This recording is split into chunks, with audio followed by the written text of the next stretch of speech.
ನಮಸ್ಕಾರ, ನಾನು ಅನುಷಾ ಬಾಗೂರು ಕೃಷ್ಣಪ್ಪ. ಇವತ್ತು ಸಿಂಪಲ್ಲಾಗಿ ಒಂದು ಪಡವಲಕಾಯಿ ಗೊಜ್ಜು ಅಥವಾ ಕುರ್ಮಾ ಮಾಡೋದು ನೋಡೋಣವಾ.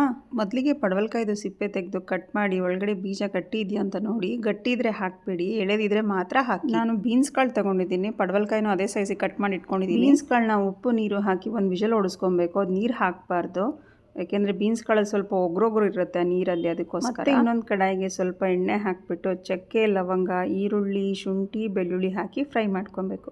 ಆಮೇಲಿಂದ ಕಾಯಿ, ಕಡಲೆ, ಟೊಮೆಟೊ, ಎಳ್ಳು ಹಾಕಿ ಚೆಂದ ಫ್ರೈ ಮಾಡಿ ಮಟನ್ ಸಾರು ಪುಡಿ ಅಥವಾ ಮಸಾಲೆ ಸಾರು ಪುಡಿ ಹಾಕಿ ಫ್ರೈ ಮಾಡಿರೋದನ್ನೆಲ್ಲ ಮಿಕ್ಸಿ ಜಾರಿಗೆ ಹಾಕಿ ಜೊತೆಗೆ ಸ್ವಲ್ಪ ಗಸಗಸೆ ಹಾಕಿ ನುಣ್ಣಗೆ ರುಬ್ಕೊಬೇಕು. ಮತ್ತೆ ಕಡಾಯಿಗೆ ಸ್ವಲ್ಪ ಎಣ್ಣೆ ಹಾಕಿ ಈರುಳ್ಳಿ, ಟೊಮೆಟೊ ಹಾಕಿ ಚೆನ್ನಾಗಿ ಎಣ್ಣೆ ಬಿಡೋವರೆಗೆ ಬಾಡಿಸ್ಕೊಬೇಕು. ಎಲ್ಲ ಚೆಂದ ಫ್ರೈ ಆದ್ಮೇಲಿಂದ ಅರ್ಶಿಣದ ಪುಡಿ, ಪಡವಲಕಾಯಿ ಮತ್ತು ಮಸಾಲೆನೂ ಅಷ್ಟೇ ಚೆನ್ನಾಗಿ ಎಣ್ಣೆ ಬಿಡೋವರೆಗೆ ಫ್ರೈ ಮಾಡಬೇಕು. ಇದಕ್ಕೆ ತುಂಬ ಜಾಸ್ತಿ ಕಾಯಿ ಹಾಕಬಾರ್ದು, ಯಾಕೆಂದರೆ ಕಡಲೆ, ಗಸಗಸೆ, ಎಳ್ಳು ಹಾಕಿರ್ತೀವಲ್ಲ, ಅದೇ ಥಿಕ್ನೆಸ್ ಕೊಡುತ್ತೆ ಇದಕ್ಕೆ.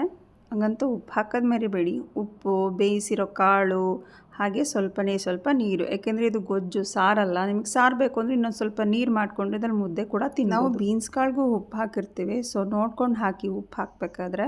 ಕಡಲೆ ಹಾಕಿರೋದ್ರಿಂದ ಇದು ತುಂಬ ಗಟ್ಟಿ ಆಗ್ತಾ ಬರುತ್ತೆ ಆರದ್ಮೇಲೆ ಇನ್ನು ನಿಮಗೆ ಉಪ್ಪು ಪನ್ಸ್ಬಿಡುತ್ತೆ, ಅದಕ್ಕೋಸ್ಕರ ನೋಡ್ಕೊಂಡು ಹಾಕಿ. ಪಡವಲಕಾಯಿ ಬಂದಿದೆಯಾ ನೋಡ್ಬಿಟ್ಟು ಕೊನೆಗೆ ಕಸೂರಿ ಮೇಥಿ ಮತ್ತು ಸಣ್ಣದಾಗಿ ಹೆಚ್ಚಿರೋ ಕೊತ್ತಂಬರಿ ಸೊಪ್ಪು ಹಾಗೆ ಮಟನ್ ಮಸಾಲ ಇದು ಹಾಕಿದರೆ ಚೆನ್ನಾಗಿರುತ್ತೆ. ಇದು ಆಪ್ಷನಲ್. ಈ ರೆಸಿಪಿ ನಿಮ್ಗೆ ಇಷ್ಟ ಆಯಿತು ಅಂತ ಅಂದ್ಕೊತೀನಿ.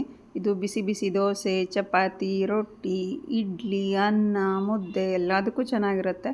ಹಾಗೆ ಇದು ನಮ್ಮ ಸುನೀತಕ್ಕನ ರೆಸಿಪಿ, ಅವಳೇ ಇದನ್ನು ಜಾಸ್ತಿ ಮಾಡೋದು ಯಾವಾಗಲೂ. ಬೀನ್ಸ್ ಕಾಳು ಅಂದ್ರೆ ಅವಳಿಗೆ ತುಂಬ ಇಷ್ಟ. Thanks for watching.